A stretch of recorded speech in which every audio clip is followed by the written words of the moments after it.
bonjour Adrien Bonjour, Gingras. Boris. Votre invité ce matin n'est pas une personnalité politique. C'est le directeur général de Citroën, Xavier Chardon. Bonjour Xavier Chardon. Bonjour. On va commencer avec cette question qui doit être tranchée dans les tout prochains jours. Les voitures à essence, diesel ou hybride vont-elles être interdites à la vente en Europe après 2035? C'est ce que prévoient aujourd'hui les règles européennes, mais la Commission européenne doit les actualiser mardi prochain. Quelle est votre position? Quelle décision vous espérez? Est-ce qu'il faut maintenir ou supprimer cette interdiction en 2035? On attend cette date avec impatience et ce qu'on espère côté constructeur automobile, c'est de la souplesse et de s'adapter à un marché qui évolue pas aussi vite qu'on avait pensé. En 2017, On ne s'électrifie pas autant. pas aussi vite. Il avance, effectivement, l'électrification progresse en Europe, on est grosso modo à 20%, donc une voiture sur 5, mais ça cache énormément de disparités. La Norvège, c'est déjà pratiquement fait, on est à 100%, mais dans le même temps, l'Italie, l'Espagne, on est à 5%. Donc on voit bien qu'on n'a pas une Europe unie, donc on demande de la flexibilité, on demande d'ouvrir à d'autres technologies qui sont aussi faibles en émissions, par exemple du range extender, donc une solution... Une capacité de recharger en fait, en roulant. Exactement, tout à fait. Peut-être aussi du biofuel, donc des éléments e-fuel qui permettent de continuer, enfin de l'essence verte. Ce qu'on appelle les biocarburants aussi. Exactement, du biocarburant.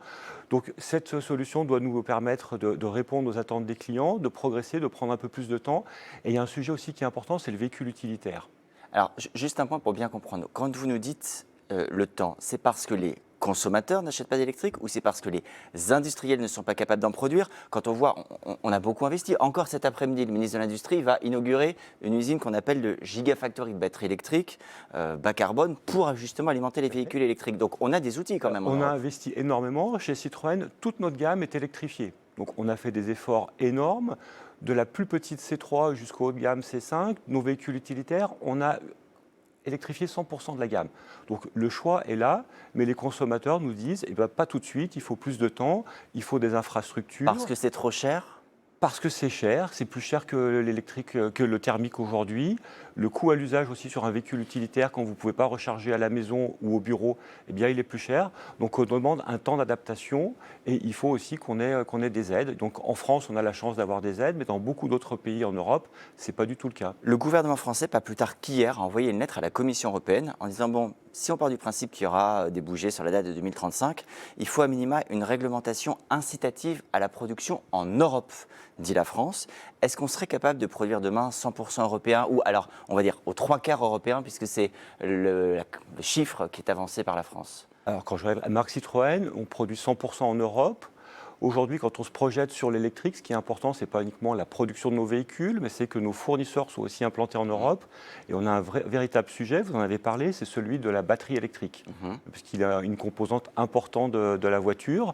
Donc aujourd'hui, c'est très bien d'avoir des efforts, notamment dans le haut de la France. Nous, on a aussi une usine dans le haut de la France avec ACC, en partenariat avec d'autres industriels. Qui produit également des batteries électriques. Qui produit des batteries électriques, qu'on équipe aussi sur notre nouvelle C5, donc Made in France, c'est important. Ce n'est pas uniquement du Made in Europe. Il y a aussi une place pour le tous les composants aujourd'hui donc ne viennent pas d'Europe. Pas uniquement en Europe, mais quand je regarde une voiture thermique, elle a 75% faite en Europe aujourd'hui. Et on est capable même de faire des voitures électriques qui sont made in France. Si je regarde la nouvelle C5, 50% made in France. Il y a des déclarations qui nous interpellent, notamment celle de Carlos Tavares, ancien patron de PSA, Stellantis, qui maintenant n'est plus dans l'entreprise et qui dit « Les choix politiques effectués par l'Europe ces dernières années, je le cite, sont une erreur monumentale dont les conséquences se feront sentir dans un avenir proche. Quand éclateront les manifestations, dit-il, et que les pneus brûleront, les gouvernements inviteront les Chinois, dit-il, à s'emparer des usines pour une valeur symbolique. » Votre analyse est aussi noire ? Pas du tout, je suis beaucoup plus optimiste, et heureusement d'ailleurs, parce que c'est ce qui me fait lever tous les matins. On est persuadé qu'on a des réponses à des changements qui sont importants.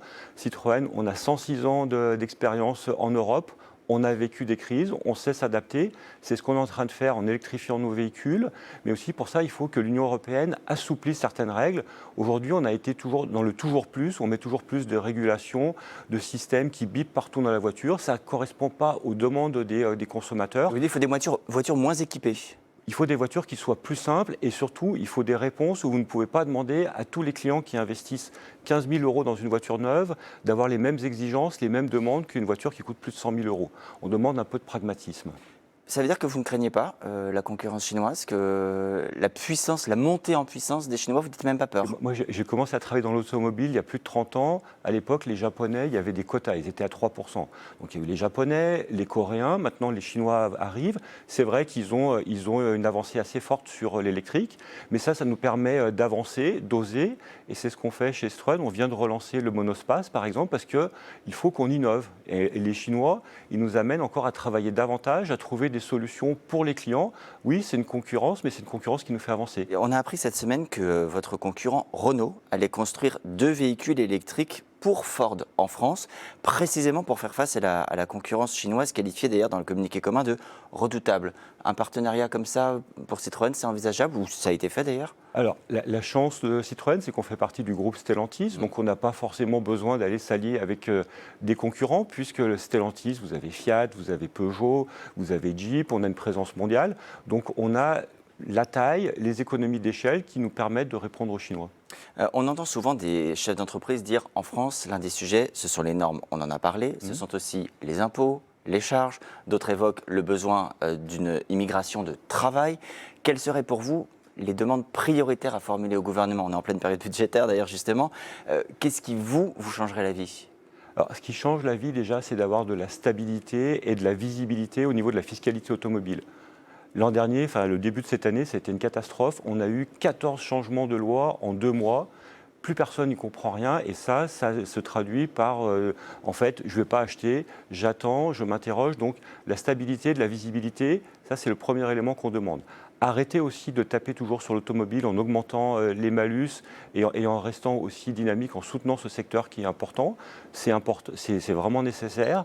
Et puis effectivement, donner de la visibilité sur cet accompagnement et puis alléger certaines normes qui nous contraignent. J'en parlais, ce n'est pas uniquement la France, mais c'est au niveau européen. Un dernier mot, au-delà de la concurrence chinoise et des défis sur les normes, on l'a évoqué, ces derniers mois ont aussi été marqués par l'affaire des airbags Takata. Votre groupe a été concerné. Est-ce que vous savez où on en est? Combien de véhicules rappelés ont vraiment été corrigés? Combien de véhicules dangereux restent en circulation pour la marque Citroën? Vous avez raison, Takata, c'est une crise. Il faut rappeler les voitures. C'est 34 constructeurs, 34 marques qui sont concernées dans le monde, dont Citroën. Aujourd'hui, si je regarde la C3, nous avons rappelé 90% des voitures en France. Il nous en reste encore 10% à aller chercher. Donc j'en profite d'ailleurs pour le dire, venez, prenez rendez-vous, c'est gratuit. On met une solution de mobilité. On a mis 40 000 voitures de courtoisie en place en Europe pour fournir de la mobilité à nos clients. Et je dirais la bonne nouvelle, c'est que maintenant le contrôle technique va mettre une pression dessus. Vous ne pourrez pas avoir le contrôle technique si on n'a pas changé l'airbag. Et c'est véritablement important que chacun, qu'on aille chercher ces 10% qui nous manquent. On sait promettre aux consommateurs que demain, ce type de scandale ne se reproduira plus? On a des normes de qualité qui doivent permettre de l'éviter. C'est un fournisseur japonais qui a, je le rappelle, touché de nombreuses marques. Donc il faut absolument qu'on soit vigilant sur ce genre de choses.